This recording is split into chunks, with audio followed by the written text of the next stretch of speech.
Good morning students.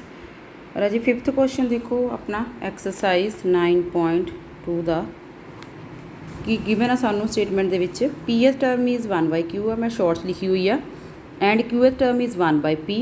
Then to prove की करना see S P Q यानी कि sum of P Q terms equal to half of P Q plus 1।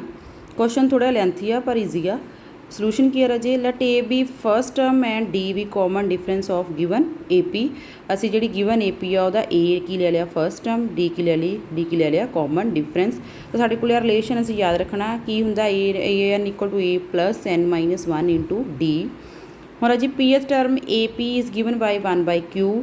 तो मैं की किया जिथे आ फॉर्मूला ए एन का फॉर्मूला ए पी की वैल्यू इत्थों ही पुट करती, जिथे एन सी उत्थे पी नाल रिप्लेस करके A plus P minus 1 into D equal to 1/Q as it is आ गया। Similarly A Q equal to 1/P। तो ए प्लस इत्थे क्यू आ जूगा, Q minus 1 into D equal to 1/P। तो दो इक्वेशनस बन गई 1 ते 2। इन्हां दोनों नूं आपां सॉल्व करांगे, ए एंड डी की वैल्यू फाइंड करांगे। सबट्रैक्टिंग 2 फ्रॉम 1, सबट्रैक्ट कर दो ये लैफ्ट चो ये लैफ्ट माइनस कर देंगे, ये राइट चो ये राइट माइनस कर देंगे। A plus P minus 1 into D, इत्थे भी राजे माइनस आ जूगा, ये भी प्लस वाला माइनस का बन जूगा, आ ब्रैकेट वाला एज इट इज़ रह जूगा equal to 1/Q minus 1/P। ए कैंसल आउट हो जाएंगे, P minus 1 into D minus Q minus 1 into D बच जाएंगे इक्वल टू दिस। ये लैफ्ट हैंड साइड चो डी कॉमन ले लो, डी में कॉमन ले लिया, आ चीज़ अंदर आ जूगी इक्वल टू थले एलसीएम लो इधर पी क्यू आ जूगा, जे क्यू सी तो इतने पी बच जूगा, पी सी तो क्यू बच जूगा। यह थोड़ा स्टैप क्लीयर ही होगा equal to which implies next step की होगा पी माइनस 1, इतने माइनस आ तो क्यू माइनस का बन जू, जोड़ा माइनस का 1 सी प्लस का बन जू equal to P minus Q over P Q. इतों फिर 1 cancel out, P minus Q बच जूगा equal to P minus Q over P Q. आ पी माइनस क्यू तो आ पी माइनस क्यू भी कैंसल हो जाएंगे, की बच जूगा साढ़े कोल D equal to P 1/PQ। Put D equal to 1/PQ in 1 जी इक्वेशन सी A plus P minus 1 into D equal to 1/Q। ये असी की किया A plus P minus 1 into D की वैल्यू पुट करती equal to 1/Q। A plus P minus 1 over P Q लिख लो equal to 1/Q। A plus मैं की किया अलग अलग करता, पी ओवर पी क्यू करता, फिर माइनस 1 ओवर पी क्यू करता, अलग अलग करते राजे। जे नी इदा अलग कर सकते हो जे तुसी P2 बटा पी क्यू होवे over P Q P minus 1 होवे, ठीक है, फिर नहीं कर सकती। जे आ चीज़ उपर होंदी है नीचे होंदी फिर नहीं कर सकते, तो असीं अलग अलग करता। तो ये पी तो पी कट्टे आएंगे 1/Q बच जूगा minus 1/PQ equal to 1/Q। तो 1/Q 1/Q कट्टे आएंगे, ठीक है, आ भी कैंसल हो जाएंगे। ए माइनस 1/PQ इक्वल टू 0, तो ए की वैल्यू कितनी आ गई 1/PQ। दोनों की राजे वैल्यू सेम आ, डी की भी उही आ तो ए की भी उही आ। हुण साडे कोल एस एन का की फार्मूला हुंदा, एस एन का फार्मूला हुंदा n/2 2a plus n minus 1 into D. S N का की मतलब हुंदा number sum of first N terms, इसलिए असीं हुण फाइंड करांगे S P Q S P Q की होगा sum of first P Q terms. तो जिथे इतने एन आ उत्थे असीं की पुट कर देंगे पी क्यू ओवर 2 इंटू जिथे राजे ए सी 2a हुंदा, ए की जगह पर 1/PQ पुट कर दो प्लस एन की जगह पर पी क्यू आ गया, डी की जगह पर कितना आ जूगा 1/PQ। ये असीं उपर फाइंड कर चुके हैं, पी क्यू ओवर 2 बन जूगा, 2 ही रह जूगा, ये बन जूगा 2 into 1/PQ 2 over PQ plus PQ minus 1 over लिख लिया, एलसीएम ले लिया नैक्सट है PQ, एलसीएम ले लिया तो 2 प्लस PQ माइनस 1 बच जूगा, 2 माइनस 1 1 रह जूगा, 1 प्लस PQ ओवर PQ, आ PQ कैंसल कर दो, तो 1 plus PQ over 2 equal to half of PQ plus 1। तो यही असी प्रूव करना सी। तो क्वेश्चन थोड़ा लेंथी आ बस बट ईजी आ, इनू तुसीं अपने हथ नाल सॉल्व करो, अपनी कापी ते करो, ठीक है राजे, तो क्वेश्चन हो जूगा।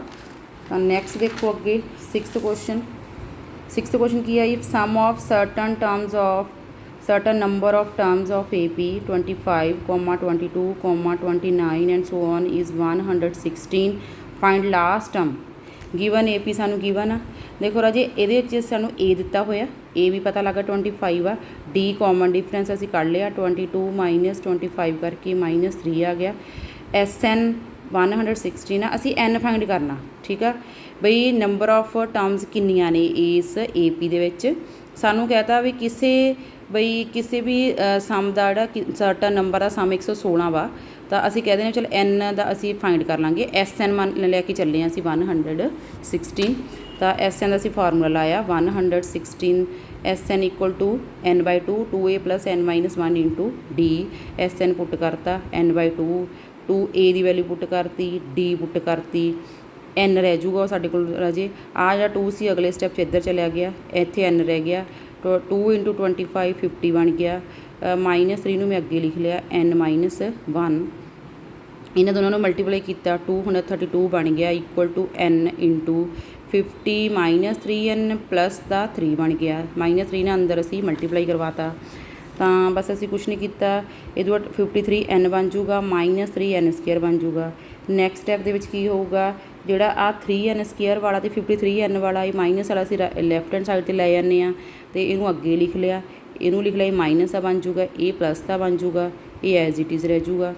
तो नैक्सट स्टैप की करो 3 ते 232 नूं मल्टीप्लाई करो, ये बन गया 696। हुण तुसीं 2 फैक्टर लभने आ जिन्हों ऐड करिए 53N बन जाए, 53 बन जाए, मल्टीप्लाई करिए तो 696 बन जाए, तो 24 ते राजे 29 बन गए। 24 ते 29 नूं ऐड करिए 53 बनता, तो इन्होंने असीं मल्टीप्लाई करते हैं तो 696 बन जाता। ये तुहानूं स्टैप क्लीयर है ना 10th वाला। तो असी इनू ब्रेक कर लिया 53N नूं -24N -29N। तो पहले दो दे विचों 3 कॉमन N कॉमन भी 3N कॉमन ले लिया, N-8 माइनस ये 29 कॉमन आ गया, अंदर N-8 बच जूगा। फिर आप कॉमन ले लाँगे 3N -29 3N -29 into N-8 equal 0।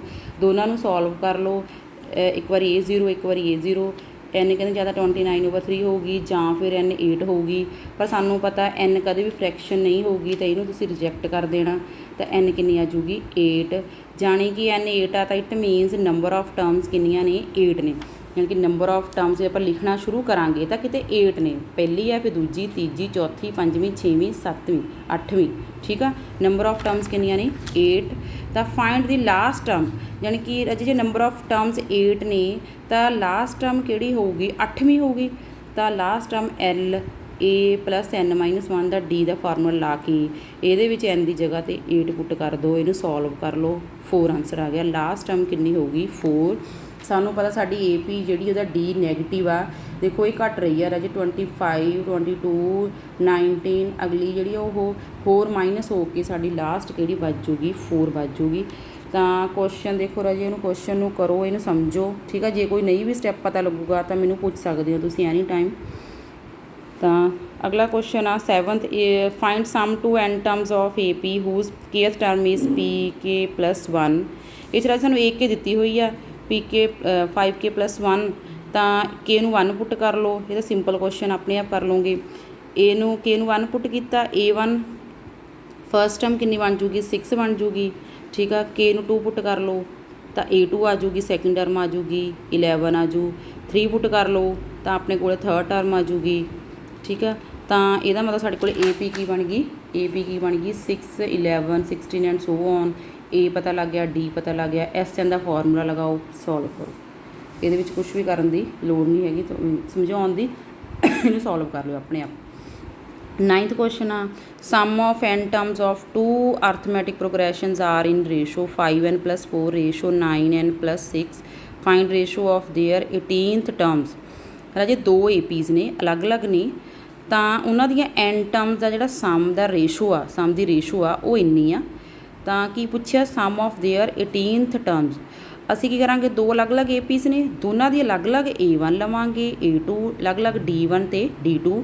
Late A1 A2 D1 D2 be first terms and common differences of first and second AP respectively. पहली का A1 आ ते D1 आ, दूजी दे किहड़े आ A2 ते D2। सानू गिवन की आ SN of first AB over SN of second AP equal to 5N + 4 over 9N + 6 ठीक है।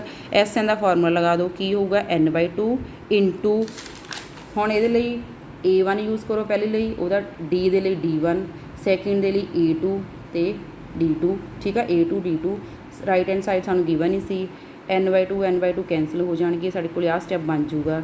ਇਹਦੇ ਵਿੱਚ ਹੁਣ ਅਸੀਂ ਕੀ ਕੀਤਾ 2 ਨਾਲ ਉੱਪਰ ਨੀਚੇ ਡਿਵਾਈਡ ਕਰਤਾ। ਇਹਦੇ 'ਚ ਰਾਜੇ ਦੇਖੋ ਲੈਫਟ हैंड ਸਾਈਡ ਦੇ ਵਿੱਚੋਂ ਜਾਂ ਤਾਂ 2 ਕਾਮਨ ਲੈ ਲਓ ਫਿਰ ਕੈਂਸਲ ਕਰ ਦਿਓ। ਤੁਸੀਂ ਇਹ ਵੀ ਲਿਖ ਸਕਦੇ ਹੋ ਵੀ ਅਸੀਂ 2 ਕਾਮਨ ਲੈ ਲਿਆ ठीक है।